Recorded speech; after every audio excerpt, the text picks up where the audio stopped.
Salam, salam sehat dan penuh sukacita untuk kita semua.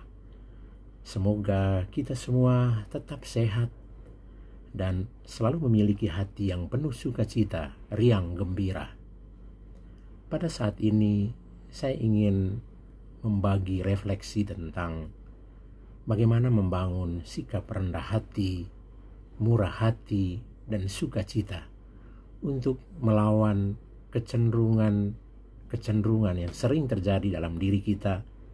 Kita gampang cemburu, kita gampang berprasangka negatif terhadap orang lain, kita begitu iri ketika melihat sesama atau orang lain berhasil. Sama saudara terkasih, zaman ini ditandai dengan kemajuan teknologi yang begitu cepat. Segala sesuatu serba digital. Dampaknya ternyata tidak hanya positif, tapi juga berdampak negatif bagi kehidupan manusia. Era ini juga sering disebut sebagai post-truth, pasca kebenaran. Suatu era di mana kebenaran itu sudah menjadi relatif, karena terkadang sesuatu yang salah bisa saja dianggap benar karena semua orang mempraktekannya. Tidak heran jika begitu menjamurnya hoax, berita bohong, kabar bohong, hate speech, ujaran kebencian. Perkembangan teknologi membuat manusia juga sangat individual karena segala sesuatu bisa dikerjakan sendiri. Hal-hal seperti ini bisa terjadi di lingkungan keluarga kita, di sekolah, itu juga di tempat-tempat yang lain. Pada umumnya orang yang individualis tidak suka untuk bergaul, berinteraksi dengan orang lain sebab mereka merasa paling hebat dan bisa melakukan segalanya. Karena itu orang-orang seperti ini sangat egois dan bisa saja orang-orang yang berkarakter seperti ini terjebak dalam sikap cemburu karena egoismenya tinggi, berprasangka negatif terhadap orang lain, tidak mau menerima keberhasilan, kesuksesan orang lain. Jika ada teman atau orang lain yang lebih sukses, yang lebih pintar, lebih baik hidupnya, kita lantas iri hati, dengki. Padahal keberhasilan atau kesuksesan orang lain harusnya menjadi pemicu bagi kita untuk berjuang lebih baik lagi. Kehadiran orang lain atau sesama mesti dilihat secara positif sebagai mood booster, peneguhan, penguatan bagi kita untuk lebih maju dan berkembang secara positif dalam hidup.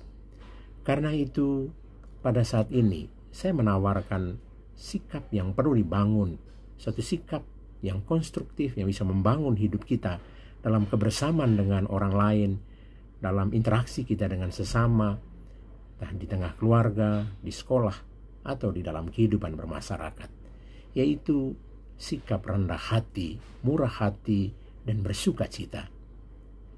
Kerendahan hati melahirkan kemurahan hati. Kemurahan hati melahirkan sukacita. Lalu pertanyaan penting adalah, siapa itu orang yang rendah hati? Orang yang rendah hati adalah orang yang sepenuhnya sadar siapa dirinya. Dia tahu dirinya. Dia tahu dirinya orang lemah, orang yang punya banyak keterbatasan, orang yang realistis, menerima diri apa adanya. Tahu ada banyak hal yang tidak bisa dia lakukan sendiri. Tapi orang yang rendah hati adalah orang yang tahu bahwa dirinya terlepas atau dengan segala kelemahannya diberi rahmat talenta, rahmat bakat, diberi kelebihan oleh Tuhan Allah. Dia menyadari bahwa bakat dan kelebihannya itu bukan karena kehebatannya, tetapi karena kasih karunia Allah. Dia tahu kelemahan dan juga dia tahu kelebihannya.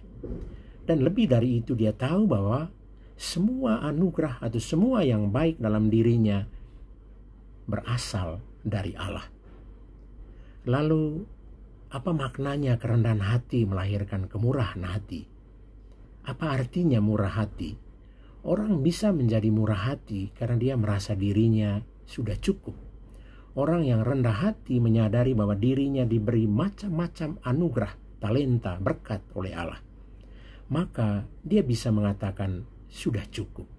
Saya sudah punya cukup. Saya bahkan mungkin sudah punya lebih, maka saya ingin atau bahkan harus berbagi, harus berbela rasa. Hatinya sudah penuh dengan rasa syukur atas rahmat yang diterimanya, maka dia ingin berbagi. Dia tidak lagi ingin mencari-cari apa yang memenuhi kebutuhannya. Orang yang murah hati mau mengangkat martabat orang lain, martabat sesama. Dan persis karena itu, orang yang rendah hati dan orang murah hati adalah orang yang bersuka cita. Dia bersuka cita karena dia menyadari bahwa dirinya lemah. Orang yang punya banyak keterbatasan, tapi toh Tuhan mau memakai dia untuk mengangkat hidup orang lain, mendatangkan kebaikan bagi hidup orang lain. Maka hatinya pun penuh dengan rasa syukur. Dia menjadi pribadi yang akan selalu bertanya dalam dirinya, kok bisa ya? Saya yang lemah, yang punya banyak keterbatasan, justru dipakai Tuhan untuk kebaikan orang lain. Maka jika ingin bersuka cita, jadilah rendah hati, jadilah murah hati. Latihannya seperti apa? Kalau kita melihat di sekitar kita ada banyak teladan kerendahan hati dan kemurahan hati, silakan mengecek di lingkungan Anda, di rumah Anda, tempat kerja Anda, gereja Anda, sekolah Anda, ada banyak teladan kerendahan hati dan kemurahan hati. Atau juga ada banyak media sosial bernarasi, bercerita, berkisah tentang orang yang rendah hati dan murah hati. Persoalannya adalah orang zaman ini sudah kehilangan kemampuan untuk bertahan dalam rasa kagum. Orang tidak bisa bertahan untuk memuji atau mengagumi kebaikan orang lain, tapi lebih suka melihat kesalahan kecil, melihat selumbar pada orang lain ketimbang kesalahan besar atau balok dalam diri sendiri. Orang lebih suka mencela, menghakimi sesama daripada memuji atau mengagumi kebaikan sesama, padahal kita harus menjadi rendah hati untuk mengagumi kebaikan orang lain, atau ada istilah yang kita sebut laudatio fraterna, mengagumi orang yang rendah hati, orang yang murah hati. Kita bisa temukan kisah-kisah orang yang rendah hati dan murah hati dalam hidup setiap hari atau di media sosial. Jika kisah itu kita temukan di media sosial, kita biasanya langsung men-scroll tanpa sempat bertanya apa yang membuat aku kagum, apa yang membuat saya kagum tentang orang itu. Apa yang bisa aku lakukan untuk menjadi murah hati, rendah hati seperti orang itu. Orang yang murah hati, orang yang rendah hati adalah wajah Allah yang hadir di dalam kehidupan kita. Kita juga dipanggil untuk menjadi seperti itu. Maka marilah kita memohon rahmat dari Tuhan untuk menjadi murah hati, menjadi rendah hati, terutama menjadi bersuka cita.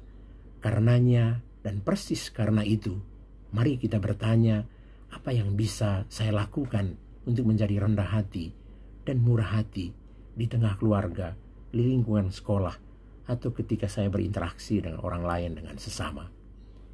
Jauhi sikap cemburu, berprasangka negatif terhadap teman-teman atau orang lain, iri hati terhadap sesama yang berhasil. Sebab cemburu, berprasangka negatif, iri hati adalah toksik, racun yang membunuh hal-hal positif, hal-hal baik dalam diri kita. Teruslah berpikir positif tentang orang lain, sebab hal itu justru menambah energi positif dalam diri kita sendiri. Selamat berusaha, selamat berjuang. Tuhan Yesus memberkati kita. Amin.